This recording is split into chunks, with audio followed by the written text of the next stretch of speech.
नाथ सर्व पाप हरो हर।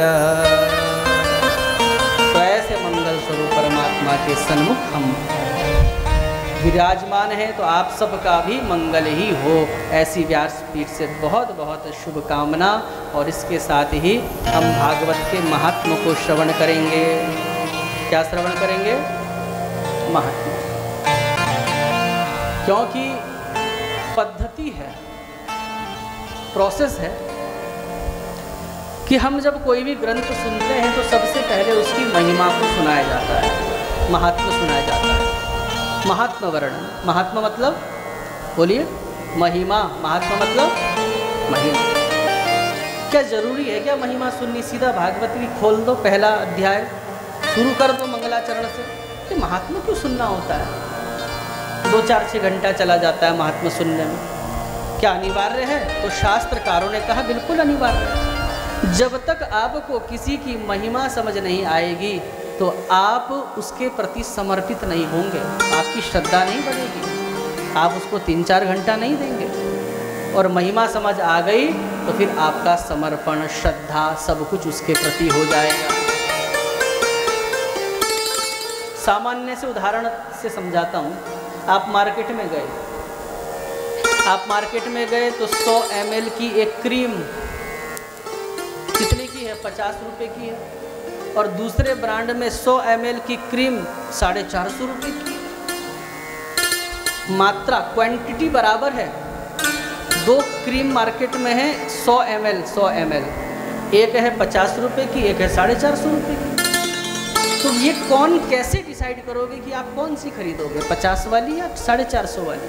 ये किस पर निर्भर करता है? क्या बाहर की पैकिंग पर?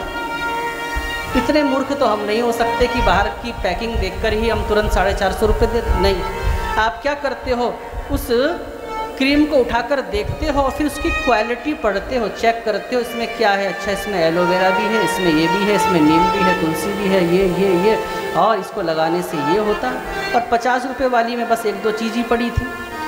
तो आपको जब महिमा समझ आई कि जो 450 वाली है इसकी महिमा अधिक है, जब आपको महिमा समझ आई तो आपने 1 सेकंड नहीं लगाया, तुरंत पर्स खोला, 450 रुपये दिया, क्रीम रख ली, जो कि दूसरी 50 रुपये में मिल रही थी। 400 रुपये का घाटा हो गया?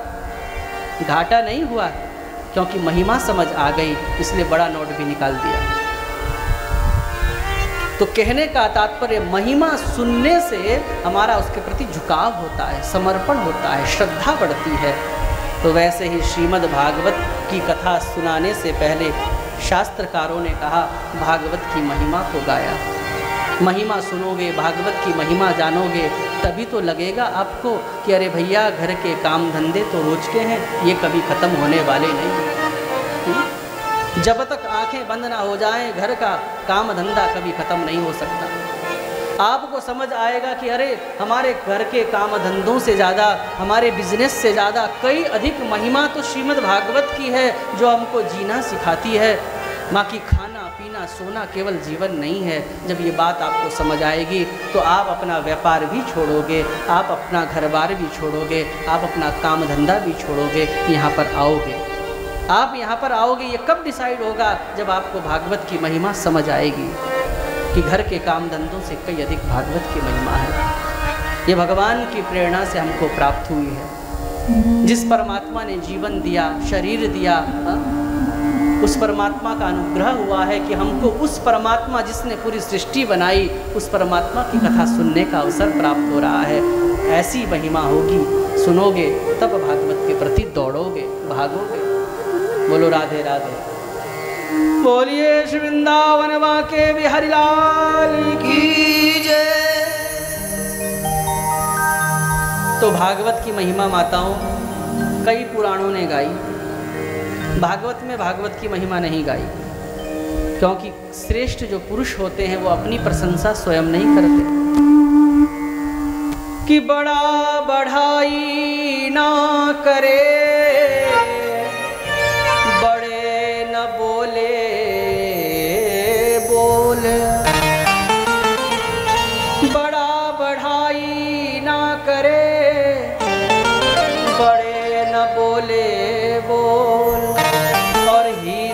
कहूँ ना कहे, मैं हूँ बड़ा अनमोल। हीरा स्वयं अपने मुंह से नहीं कहता कि मैं बहुत कीमती हूँ, मैं बहुत मूल्यवान हूँ। उसकी कीमत अपने आप ही समझ में आती है कि वो कीमती है, उसको गाने की आवश्यकता नहीं है। क्योंकि श्रेष्ठ लोग कभी भी अपनी प्रशंसा स्वयं अपने मुख से नहीं करते। अपनी प्रशंसा तो हमेशा दूसरों के मुख से ही शोभायमान होती है। तो इसलिए भागवत ने अपनी बढ़ाई नहीं करी है, भागवत की प्रशंसा अन्य पुराणों ने करी। किसने करी? तो पद्म पुराण ने भी 6 अध्यायों में, पद्म पुराण जो ग्रंथ है माताओं, इसमें 55,000 श्लोक हैं। 18 पुराण है ना, तो उसमें से एक है पद्म पुराण। पद्म पुराण में है 55,000 श्लोक। तो उन्हीं श्लोकों के बीच में 6 अध्यायों में पद्म पुराण ने भागवत की महिमा को गाया, जिसके अंतर्गत आप धुंधकारी आदि की कथा सुनते हैं ना, वो पद्म पुराण के अंतर्गत गाई हुई है। और भी ग्रंथों ने गाया, ऐसी बात नहीं है। स्कंद पुराण ने 1 अध्याय में भागवत की महिमा को गाया। धुंधकारी वाली कथा तो आपने कई बार सुनी होगी, भागवत सुनी होगी तो, लेकिन स्कंद पुराण वाली महात्मा अधिकांश कोई कहता नहीं है। तो 1 अध्याय में है, तो आज मैं आपको स्कंद पुराण का भी महात्मा श्रवण कराऊंगा, उसके कुछ श्लोक श्रवण कराऊंगा, क्योंकि ये स्कंद पुराण का महात्मा मुझे बहुत प्रिय लगता है। एक एक श्लोक ऐसा लगता है कि मानो ठाकुर जी एक एक श्लोक के अंदर बैठकर बांसुरी बजा रहे हैं। क्या कहता है स्कंद पुराण भागवत की महिमा कहते हुए कि श्लोकार्धम श्लोकपादम वा नित्यं भागवतोद्भवम् पठते शृणुयाद्यस्तु गोसहस्रफलं लभेत।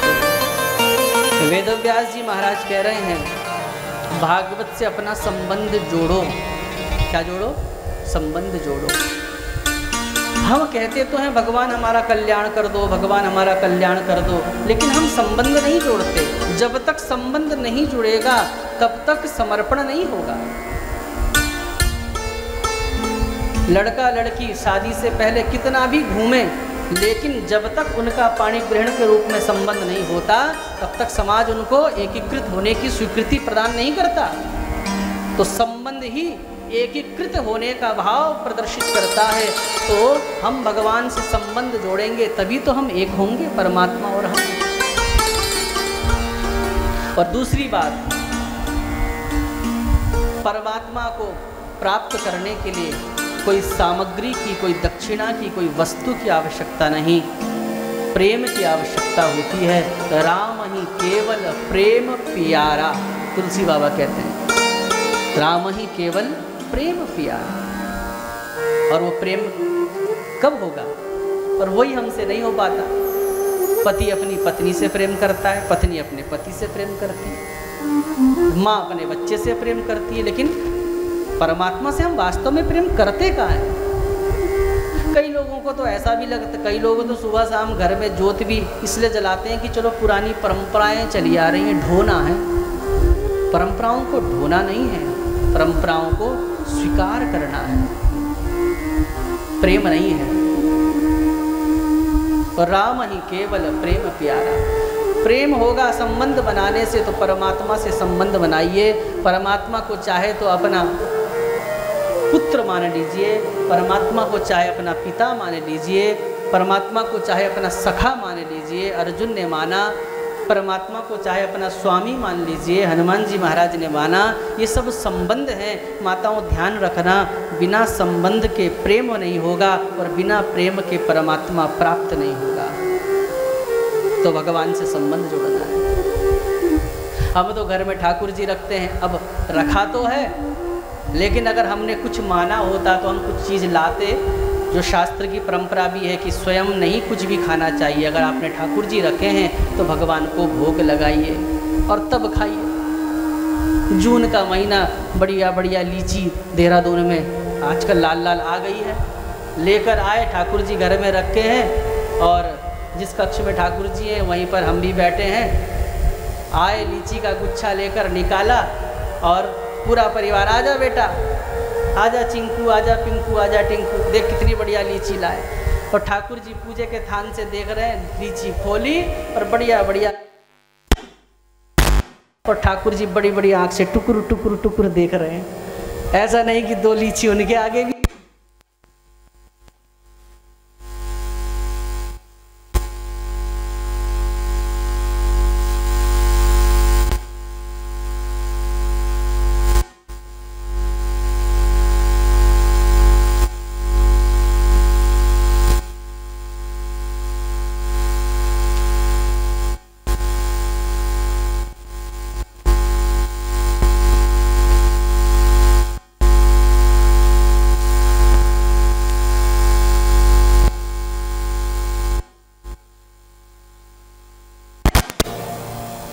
और माताओं, जिससे हम प्रेम करते हैं ना, वो किससे प्रेम करता है? एक अच्छे प्रेमी की निशानी क्या है कि जिससे हम प्रेम करता है ये भी ध्यान रखें कि वो किस किस से प्रेम करता है, और फिर हम उसके भी सन्निकट चले जाएं, या उस चीज़ को भी हम उसके आगे रख दें, तो उससे भी उसको प्रसन्नता मिलती है।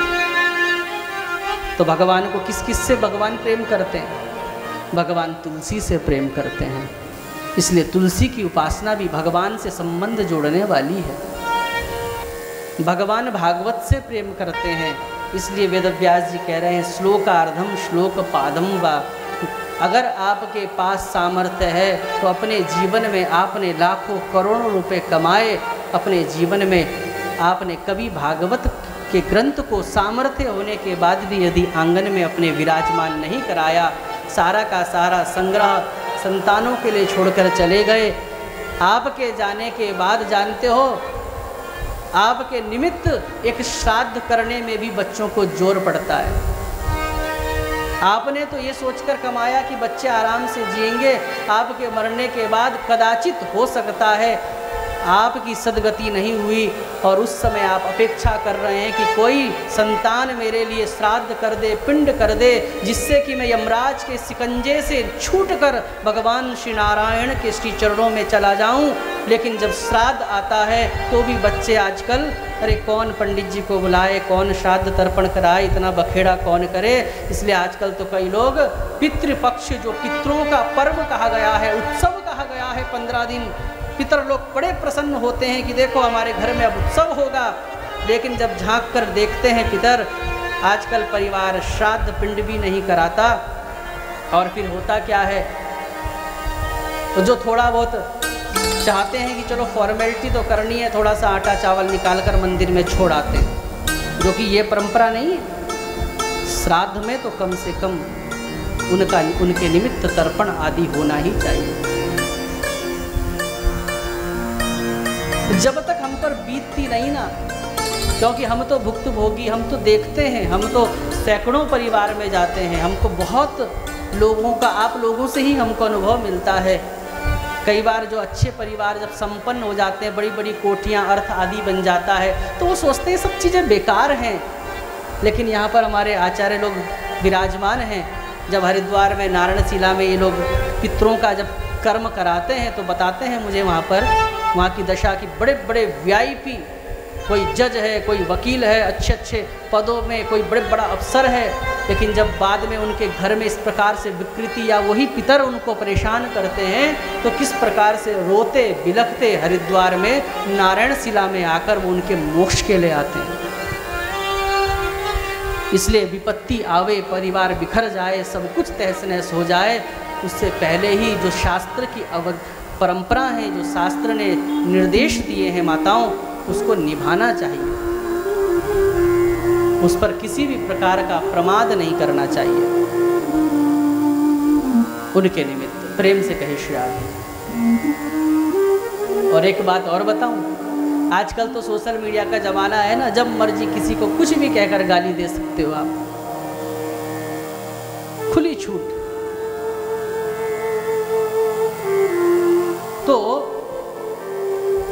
सोशल मीडिया में ऐसा भी घुमाया जाता है मैसेज कि अरे ये श्राद्ध पिंड दान करके कुछ नहीं होता, जीते जी माता पिता की सेवा करो। एक व्यक्ति मुझे भी कहने लगा कि जीते जी अरे हमने कहा जीते जी माता पिता की सेवा करो, ये शास्त्र तो कहता ही है, लेकिन हमारे सनातन धर्म की विशेषता देखो कि जीते जी तो करनी ही है, क्योंकि अगर नहीं करेगा तो अभी आप कथा में सुनेंगे वो किस नरक में जाता है, क्या क्या यातनाएं भोगनी पड़ती है। तो आजकल बुद्धि का स्तर लोगों का इतना गिर चुका है, लोग हर चीज़ का आंसर हाँ या ना में चाहते हैं। ऐसा नहीं होता। जिस शास्त्रों के अर्थ को समझने में हमको घर छोड़े हुए 14 साल से घर छोड़ा हुआ है और वर्षों बीत गए गुरुओं के चरणों में बैठकर, तभी भी शास्त्र का इतना सा ही अंश समझ आया। आज का व्यक्ति चाहता है, डिबेट में बैठ जाते हैं बड़े बड़े लोग और एंकर पूछता हाँ या ना में जवाब दो। कई चीज़ हाँ या ना में जवाब नहीं दी जाती, प्रेम से कही शियार। तो शास्त्र की अवज्ञा ना हो, किसी भी प्रकार से ऐसा प्रयास हमको करना चाहिए। तो जीते जी तो माता पिता की सेवा करनी ही है। आप ये सोचिए ना कि हमारा सनातन धर्म कितना महान है कि हम केवल जीते जी ही नहीं, हमारी भावना तो माता पिता के मरने के बाद भी उनसे जुड़ी होती है। ये प्लस पॉइंट है, हम मरने के बाद भी उनको स्मरण करते हैं। अच्छा, मैं आपको बताऊं, हमारी हर क्रिया के पीछे में, क्योंकि यहाँ पर युवान बच्चे भी हैं, अगर मेरी 4 बातें समझ आ जाए और सनातन धर्म के प्रति उनका सच्चा समर्पण हो जाए, वो ये ना सोचें कि परंपराएं हैं ढोनी है, इसके पीछे तो एक वैज्ञानिक कारण है। अगर ये समझ आए तो शुक्ला परिवार के द्वारा कथा कराना सफल हो जाएगा। अब मैं इसका तर्पण आदि का मैं आपको वैज्ञानिक पक्ष भी बताता हूँ, साइंटिफिक प्रूफ किसको कराने से क्या होता है।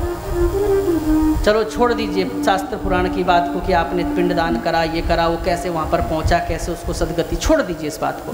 लेकिन प्रेजेंट में क्या बेनिफिट मिला मैं आपको उसको बता रहा हूँ। देखिए, आपने माता पिता के प्रति जब श्राद्ध पिंड आप करते हैं, उनकी तिथि में करते हैं और पितृपर्व में करते हैं, तो देखिए पिंडदान आदि करके आपको शास्त्र एक समय ऐसा दे रहा है।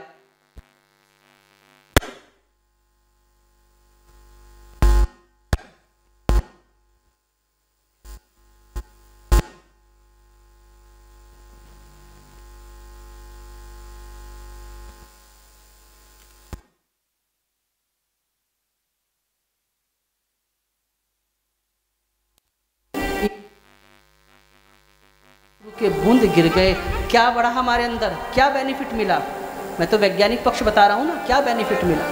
ये बेनिफिट मिला कि जब आपके अंदर रोमांच हुआ, हलचल हुई, तरंगें हुई और आपके माता पिता के याद में आपके आंख से 2 आंसू जब बहे ना, तो आपके इमोशंस में वृद्धि हुई, डेवलप हुआ इमोशंस। और बिना इमोशंस के व्यक्ति इंसान नहीं है, बिना भावनाओं के व्यक्ति इंसान थोड़े ही है। तो क्या होगा, अब आपके अंदर करुणा जगी, प्रेम जगा, सौहार्द, ये सब जो हमारे ऋषियों के जो बहुत वेटफुल जो ये शब्द हैं, इनका विस्तार हुआ। ये डेवलप करने के लिए ऋषियों ने ऐसी परंपरा बनाई थी। आज विज्ञान के पास ऐसी कोई आज की कोई पद्धति ऐसी नहीं है जो हमारे इन चीज़ों को डेवलप करे। अच्छा, बस इतना सही हुआ?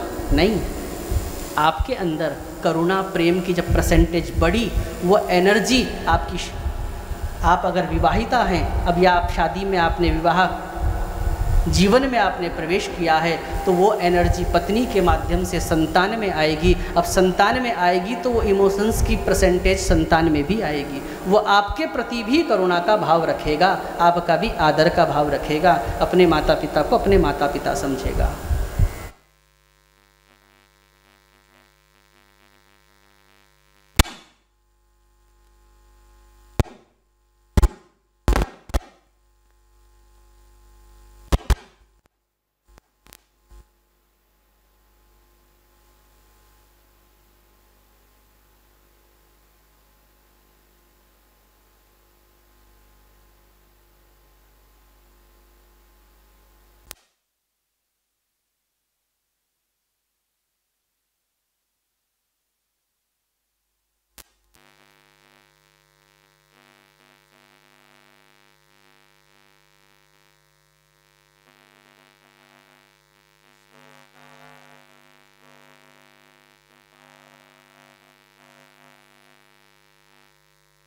नित्यं भागवतं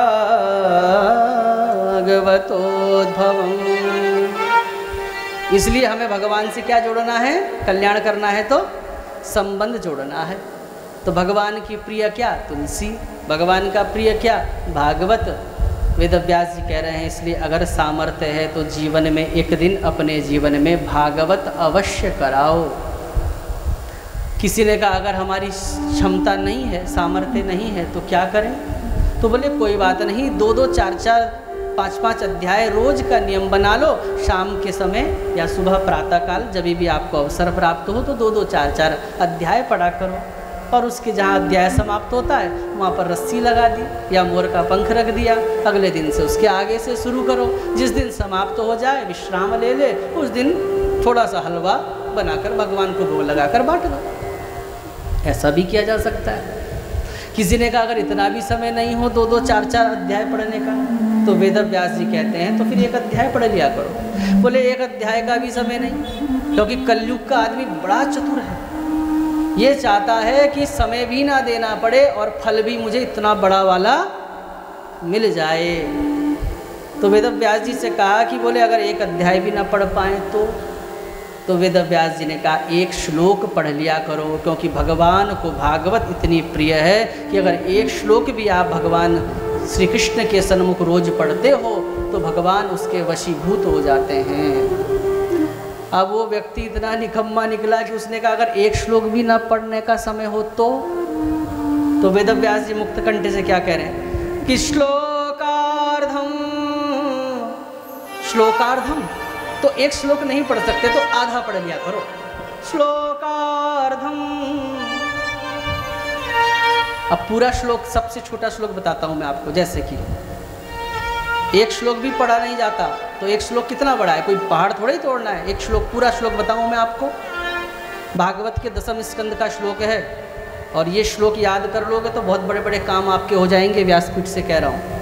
ये समस्त संकटों का, क्लेश का नाश करके भगवान की शरणागति प्रदान करने वाला ये मंत्र है कि कृष्णाय वासुदेवाय हरये परमात्मने प्रणतक्लेशनाशाय गोविन्दाय नमो नमः। अब कोई ज़्यादा कठिन श्लोक थोड़ा ही है। कृष्णाय वासुदेवाय हरये परमात्मने प्रणतक्लेशनाशाय गोविन्दाय नमो नमः। अब वो व्यक्ति कह रहा है अगर एक इतना भी ना पढ़ पाए तो वेद व्यास जी कह रहे हैं श्लोकार्धम, इसका आधा कर दो। तो आधा कितना हुआ? प्रणतक्लेशनाशाय गोविन्दाय नमो नमः। अब वो इतना निठल्ला निकला व्यक्ति बोले अगर इतना भी ना पढ़ पाए, या हो सकता है वो व्यक्ति तो भक्त हो लेकिन उसने हम सबको लक्षित करके ये प्रश्न पूछा हो कि चलो सबका फायदा में हो जाए, हम सबको ध्यान में रखते हुए ये प्रश्न पूछा हो। तो वेद व्यास जी ने फिर क्या कहा कि श्लोकार्धम श्लोकपादम वा। अगर आधा नहीं पढ़ सकते तो आधे का भी आधा कर लो। श्लोकपादम वा, उसका एक चरण पढ़ लिया करो, क्योंकि 4 चरण का एक श्लोक होता है। कृष्णाय वासुदेवाय हरये परमात्मने प्रणतक्लेशनाशाय गोविन्दाय नमो नमः। तो इसका एक चरण क्या बचा? गोविन्दाय नमो नमः। तो बोले इसका भी आधा कर लो। प्रणतक्लेशनाशाय गोविन्दाय नमो नमः। तो उसका आधा किया तो कितना बचा? गोविन्दाय नमो नमः, गोविन्दाय नमो नमः। तो देखिए इतना सा टुकड़ा, इतना सा पद गोविंदाय नमो नमः कहने मात्र से हमारा संबंध किससे जुड़ जाता है? भागवत से जुड़ जाता है। और भगवान कहते हैं स याति परमं गतिम, वो परम गति को प्राप्त होता है। और क्या लिखा है? पठते शृणुयाद्यस्तु गोसहस्रफलं लभे। जो प्रतिदिन गोविंदाय नमो नमः भी कह दे तो बोले उसको गो